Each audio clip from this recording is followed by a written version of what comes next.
이재명이 먹었던 샌드위치 그 내용물에 대해서 피드백은 열심히 줬습니다. 빵 눅눅하다거나 아니면 야채 이런 거 더 넣어달라고 얘기를 했었고요. 뭐 매달 한 달에 한 90만 원에서 100만 원 이상이 됐는데 그 금액이 계속 지출이 되는데도 세금으로 지출이 되는데도 확인을 한 번도 한 적이 없습니다. 이 모든 일을 경기도 공무원들이 자의적으로 했다라고 얘기한다면 한마디로 그건 뇌물을 계속 받은 거고요. 일반 사람들은 생활이 힘들어서 편의점에서 뭐 작은 거 하나 훔쳐도 법적 책임을 받는데 이 상당한 부분의 금전과 세금을 횡령하고 개인적으로 다 유용한 사실을 갖고 사과만으로는 절대 이 일은 넘어가서는 안 되는 일이라고 생각합니다. 당연히 지은 죄에 대해서 법적 책임을 받아야 되는 게 우선이죠. 사과는 호텔에서 이렇게 지내시면서 초창기에는 그렇게 이재명 대표와 그 측근들이 제가 어떤 사람인지를 겪어봤기 때문에 최소한의 안전을 위해서 그때 당시는 그런 행동을 취할 수밖에 없었습니다. 두렵지 않다고 하면 거짓말이고 이재명이라는 사람이 잘못한 부분을 법적으로 책임지는 그날까지 저는 포기하지 않겠습니다. 이 법카 사건은 사실 이제 법인카드를 유용했다는 게 이제 큰 줄기 중에 하나지만 그보다 더 큰 게 김혜경이라는 의전의 대상이 아닌 사람한테 조명원 선생님이 노예처럼 막 그렇게 살았지 않습니까? 김혜경이 차에 탔는데 그 앞으로 한번 지나갔잖아요. 그게 이제 마음에 안 들어가지고 전화해가지고 눈치를 봐야지 눈치를 우리 차를 안 보이는 대로 꺼줘야지. 와 1번 문제 먼저 하겠습니다. 자 배우는요 차 안에서도 담배를 많이 폈는데요. 조명원 선생님이 이거 아내 차인데 담배 좀 안 피우면 안 되냐 라고 했을 때 뭐라고 대답했을까요? 어쩌라고. 어쩌라고. 네 맞습니다.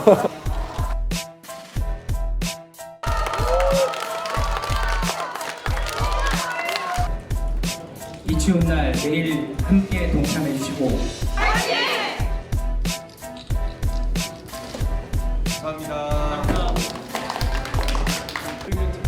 오늘 소감을 말씀해 주시면 좋을 것 같아요. 어떤 이유에서 진정한 몸통이 이재명인지 그리고 이재명은 이 일을 알고 있었는지 여기에 대해서 좀 궁금합니다. 첫 번째로 이재명이 먹었던 샌드위치 그거 자체도 본인이 먹었어요. 본인이 먹었는데 단 한 번도 개인의 돈을 지출한 적이 없습니다. 그런데 그 돈을 본인 개인 사비에서 나가지 않는데 걔 매일 먹었는데 상식적이라면 이게 어디서 왔는지를 당연히 확인을 해야 되는 거잖아요. 그런 적 단 한 번도 없었고요. 그 내용물에 대해서 피드백은 열심히 줬습니다. 빵 눅눅하다거나 아니면 야채 이런 거 더 넣어달라고 얘기를 했었고요. 그리고 이런 금액 자체가 매달 한 달에 한 90만 원에서 100만 원 이상이 됐는데 그 금액이 계속 지출이 되는데도 세금으로 지출이 되는데도 확인을 한 번도 한 적이 없습니다. 그런데 이 모든 일을 경기도 공무원들이 자의적으로 했다라고 얘기한다면 한마디로 그건 뇌물을 계속 받은 거고요. 근데 제 생각에는 그 경기도 도청 공무원들은 절대 그런 걸로 뇌물을 줬을 리는 없을 거라고 생각하고 직접적으로 계속 먹기도 하고 본인이 승인하고 피드백을 줬기 때문에 이 모든 거에 대한 몸통은 이재명이고요. 또 하나는 이 과일뿐만 아니라 뭐 법카 사용한 모든 부분을 공무원들이 본인의 자의적으로 할 수가 없습니다. 공무원들은 세금을 사용할 때 서류를 엄청나게 제일 많이 쓰는 걸로 저도 알고 있는데 그거를 본인들이 감사를 받거나 아니면 파면될 수도 있는 부분인데 이유 없이 그거를 그냥 이재명 지사한테 줄 리도 없고 승인이 없으면 절대 불가능합니다. 네, 절대로 이재명 지사가 승인하거나 묵인하지 않으면 이 일이 전혀 벌어질 수 없는 구조였습니다. 배수진 씨만 지금 기소해서 재판 진행하고 있는 걸 제가 봤고요. 지금 저도 그거는 이해를 하거나 납득하지는 않습니다. 네, 당연히 이 모든 거에 배우인 이재명 당대표가 법적인 책임을 져야 된다고 저는 생각을 하고 있습니다. 만약에 정권 교체가 되지 않았거나 만약에 이재명 대통령이 당선됐다면 그러면은 이렇게까지 오늘 벌어지는 경기도청 압수수색 가능했을 거라고 보십니까? 그 전에 제가 한국에서 살 수 있었을까요? 네. 당연히 지금 정권이 바뀌고 나서도 수사를 하겠다고 압수수색을 하겠다는데 그것조차도 못하게 하는 지금 상황이었습니다. 그래서 제가 고민 끝에 나가서 1인 시위까지 했는데 오늘은 그래도 압수수색까지는 진행하고 있다고 하니까 조금 진전된 것 같아서 다행이라고 생각하고 있습니다. 그런데 이재명이 뭐라 했냐면 이 법카 사건을 이 공직선거법에 식사 대접한 것만 얘기하면서 이 법카 사건은 이른바 7만 8천 원 사건이다라고 하고 개딸들이 그렇게 뒤졌는데 7만 8천 원 나왔냐 이렇게 막 왜곡하잖아요. 뭐 계속 그런 얘기를 제가 들었었으니까요. 제가 하는 일들이 마치 작은 일인 것처럼 축소시켜서 말씀들을 일부러 하고 계시는 것 같은데 말씀하신 대로 7만 8천 원이라는 거는 그때 당시에 한 사건에 관해서만 지금 한 거라서 지금 제가 증거를 내고 증언을 하고 수사를 받고 있는 내용은 금액이 상당하다고 저는 생각하고 있습니다. 물론 제가 했던 일이기 때문에 증거를 가지고 말씀드리는 거라서 7만 8천이라고 말씀하시는 분들은 저랑 같이 이 책 내용만 가지고 봐도 전혀 아니라는 거를 금방 알 수 있을 것 같습니다. 7만 8천 원이 아니라 우리가 이만큼 정말 잘못을 했다. 우리가 하면 안 될 짓을 했다. 다 인정하고 어떻게 보면 사과를 했으면은 또 이렇게까지 또 이렇게 나서지 또 않았을 수도 있다고 보거든요. 그렇지 않은 뻔뻔한 모습이 문제였나요? 일반 사람들은 예를 들어서 생활이 힘들어서 편의점에서 뭐 작은 거 하나 훔쳐도 법적 책임을 받는데 이 상당한 부분의 금전과 세금을 횡령하고 개인적으로 다 유용한 사실 갖고 사과만으로는 절대 이 일은 넘어가서는 안 되는 일이라고 생각합니다. 당연히 지은 죄에 대해서 법적 책임을 받아야 되는 게 우선이죠. 사과는 그 다음이라고 생각합니다. 이 법카 사건은 사실 이제 법인카드를 유용했다는 게 이제 큰 줄기 중에 하나지만 그보다 더 큰 게 김혜경이라는 진짜 사실 그 성남시장 부인이고 뭐 경기도지사의 부인이라서 의전의 대상이 아닌 사람한테 조명원 선생님이 이렇게 의전을 했다는 거 정말 그리고 노예처럼 막 그렇게 살았지 않습니까? 그러니까 그래서 심지어 이런 일도 있었어요.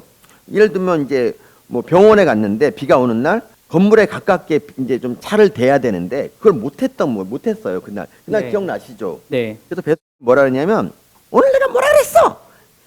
비에 안 맞게 자세를 했지? 그랬더니 뭐라 했어요? 일단 분당 서울대병원이었었는데 거기는 저희가 흔히 말하는 통제가 되는 데가 아니잖아요. 일반 분들도 계시는 곳이어서 당연히 이제 다른 차량하고 겹치다 보니까 차량을 가까이에 못 대는데 사실 거기가 그때 당시 비가 그렇게 많이 내리거나 아니면 비를 맞을 정도의 상태가 아니었는데 차가 약간 삐뚤어진 정도였었거든요. 그날 이제 뭐라 했냐면 바짝 됐어야 하는데 바짝 못 됐습니다라고 했고요. 그랬더니 배수진이 뭐라 했냐면 되려고 했는 데는 없어. 아니면 아예 목소리가 실제로 이렇나요? 거의 비슷하죠. 싱크로율 98. 이거는 노코멘트 하겠습니다. 네. 김혜경이 차에 탔는데 그 앞으로 한번 지나갔잖아요. 네. 뉴스에도 나온 건데 그게 이제 마음에 안 들어가지고 전화해가지고 막 전화해서 뭐라 그래요. 뭐라 하냐면 눈치를 봐야지 눈치를 우리 차를 안 보이는 대로 꺼줘야지. 와 이때 그러니까 우리 모두 그 당시에 시청자들이 이걸 들으면서 와 이게 대한민국에서 일어나는 일인가 공무원한테 이럴 수가 있나 막 분노했는데 그때 심정 어땠어요? 뭐 심정이라고 하면은 당황했었습니다. 뭐 저도 회사 업무, 그러니까 공연 쪽 업무를 오래 하긴 했지만 의전 업무도 같이 했었어서 앞으로 지나가는 게 잘못됐다고 저희가 알지는 않거든요. 거기다가 거기 의전 행사가 아니잖아요. 갔을 때는 그냥 일상적인 그 차량 배치고 거기 움직이는 거여서 당연하게 뭐 분당서울대병원 앞에서 그 다른 차량도 있고 사람도 있는데 뒤로 갈 수 있는 상황이 아니었습니다. 근데 한마디로 제 느낌으로는 꼬투리 잡기였다고 생각을 합니다. 네. 김혜경 이분이 그러니까 경기도지사가 되고 난 다음에 이게 시작한 게 아니에요. 그러니까 2011년 11월 25일 제가 성남시 의원이 이제 그 본회의 때 질의한 내용을 잠깐 읽어드릴게요. 이덕수 한나라당 의원이 뭐라고 말했냐면 사장 사모님께서 관용 차량을 이용한다는 의혹과 관련된 내용입니다. 금년 10월 모 봉사단체 행사에 사모님이 관용차를 이용해 오셨는데 공무원이 약 20명 도열했습니다. 이를 목격한 주민들이 얼마나 욕을 퍼부었던지 본 의원조차 낯이 뜨거웠습니다. 뭐 이렇게 근데 한두 번 그런 게 아니고 시장님께서 사모님과 동승해서 행사장을 방문하는 건 있을 수 있지만 사모님 혼자 관용차 체험회를 이용하는 것은 좀 적절한 처신인지 되돌아봐야 됩니다라고 한 게 2011년 11월이고요. 그러면서 이 의원이 그 차의 그 관용차 운행일지를 달라 그래요. 바로 거부했지 않습니까? 이게 그러니까 뭐 마치 뭐 최근에 생긴 잠깐 생긴 일인 것처럼 이렇게 하면 안 되고요. 그리고 그때도 조금 어느 정도 아셨잖아요. 네, 당시 제가 성남시 산하재단에서 근무를 하고 있었고요. 지금 이렇게 이쪽에 민주당 쪽에서 얘기를 하고 있는 거는 이재명 전 시장의 공무를 대신했을 때 이용했다고 얘기했는데 제가 그때 당시 근무할 때는 김혜경 씨가 사적인 일로 왔을 때도 마찬가지고 항상 공무원이 운전해주는 차에 관용차를 타고 배수 씨가 의전을 해서 수행을 해서 제가 일하는 직장으로 항상 공연이라든가 아니면 사적인 모임까지도 따라왔었습니다. 지금 얘기하는 대로 그게 당시에 이게 공적인 업무다라고 하는 것은 말도 안 되는 거짓말이고요. 항상 늘 그렇게 해왔기 때문에 저도 그거를 처음에 경기도청 들어갈 때도 공적인 업무라고 판단을 했었습니다. 애초에 또 그 불렀을 때부터 뭐 김혜경 뭐 여사를 수행해라 이렇게 또 그 불렀다고 들었거든요. 네, 그 당시에 배수 씨들 호칭이 김혜경 씨를 사모님이라고 칭했고요. 저한테 일을 같이 하자고 했을 때도 사모님을 모시는 일을 같이 해보자라고 제안해서 제가 경기도청에 들어가게 됐습니다. 네, 그러니까 그 이재명을 모시는 의전팀이 있었고 그리고 사모님 팀이 있었잖아요. 네, 경기도청 내에서 수행팀들이 서로 호칭을 할 때 이재명 쪽을 수행하는 수행팀이 따로 있었고 그쪽에서 저희를 부를 때 사모님 팀이라고 얘기를 했었습니다. 네. 1번 문제 먼저 하겠습니다. 1번 문제. 자, 배수는요. 스트레스를 담배로 풀었습니다. 그리고 차 안에서도 담배를 많이 폈는데요. 자, 아내 차라고 해서 이제 조명원 선생님이 이거 아내 차인데 담배 좀 안 피우면 안 되냐라고 했을 때 뭐라고 대답했을까요? 어쩌라고. 네, 맞습니다. 처음에 얼굴 공개하셨을 때 신변 위협도 좀 많이 호소하셨는데 지금은 좀 어떤 상태인가요? 제가 1인 시위를 할 때 그때 흔히 말하는 극렬 지지자들이 와가지고 위협적인 행동도 많이 했었고요. 저한테 여전히 제 기사가 나면 댓글에 저를 욕하는 내용들이 아직도 여전히 많이 달립니다. 물론 두렵지 않다고 하면 거짓말이고요. 저도 사람이다 보니까 당연히 두려운 부분도 있지만 그럼에도 불구하고 지금 저를 지지해 주시고 저에게 힘을 주시는 일반 국민들이 계셔서 저는 뭐 끝까지 포기할 생각은 없습니다. 네, 끝까지 이재명이라는 사람이 잘못한 부분을 법적으로 책임지는 그날까지 저는 포기하지 않겠습니다.